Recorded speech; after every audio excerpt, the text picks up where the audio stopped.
and an honor to have him here in the Metropolitan Church, the Rock Cathedral actually. Mr. President, Pastor Paul, immensely distinguished array of bishops and public servants and all protocols observed.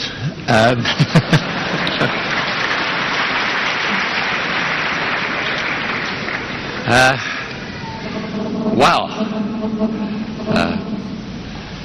This Rock Cathedral, it's quite an extraordinary achievement. Congratulations. What a magnificent tribute to the positive force of faith. Now that's someone's mobile phone, but it's not mine.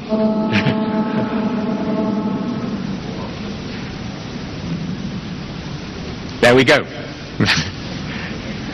Thank you. And I could tell, by the way, in that beginning introduction that Pastor Paul was making when you were responding to what he was saying, I hope this roof is well reinforced, because I think he must lift it off from time to time. I can't imagine any such creation other than here in Nigeria, and it's a great tribute to all of you and to the country. So this centre is founded with the mission of social justice and national transformation. And it's a noble ambition for a noble nation, Nigeria. Nigeria, with its history and its culture, the beauty of its landscape, the spirit of its people, rich in potential. But as you know, and as Pastor Paul just reminded us, too many people still poor. So what does it take to accomplish national transformation? Well, it needs, obviously, which is why it's so fantastic you, Mr. President, are here, it needs government that is effective in creating prosperity for the people, in getting things done. I've often said to Mr. President, the hardest thing I found when I was Prime Minister, you see, when I was Prime Minister, I thought, having been made Prime Minister, I must be a powerful person. Right. I thought I must be, apart from the Queen, the most powerful. Right. But I learned the difference between sitting in Downing Street and having an idea and translating the idea into reality. Right. That's the tough thing. So, whether it's electricity and power, so important for the country, the construction of new power plants or roads and rail, ports, this wonderful Saving 1 Million Lives program, helping to eradicate polio, provide better maternity services for the people, or whether it's providing jobs and opportunity, the tough thing is always making it happen. Getting it done, turning it into reality.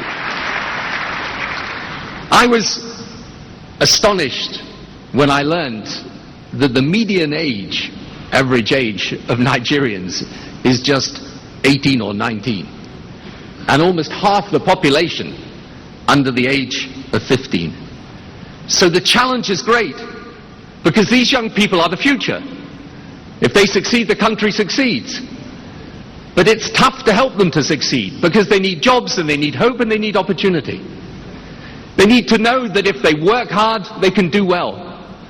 They need to know that if by their own merit they achieve, that achievement will be recognized.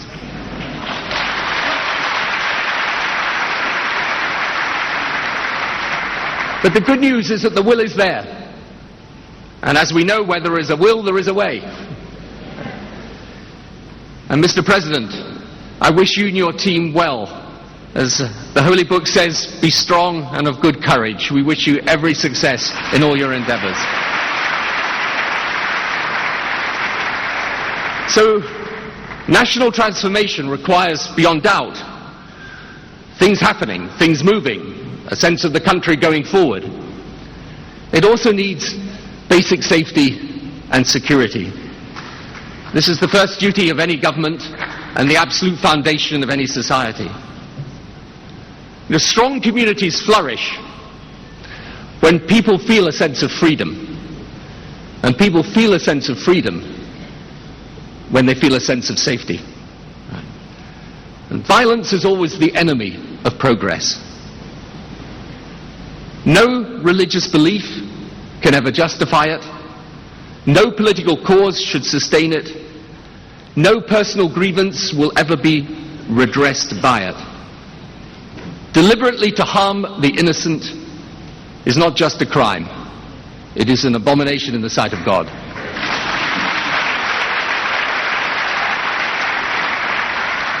So we need our communities to be and to feel safe. That is also part of national transformation.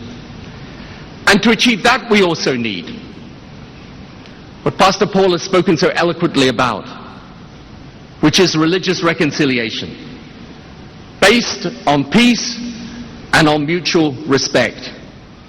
Because good-hearted people of all faiths should come together to drive extremism out of our midst, to root out the perversion of proper faith, and replace it with a purpose in line with God's purpose, which is harmony and decent living and a society based on trust and respect.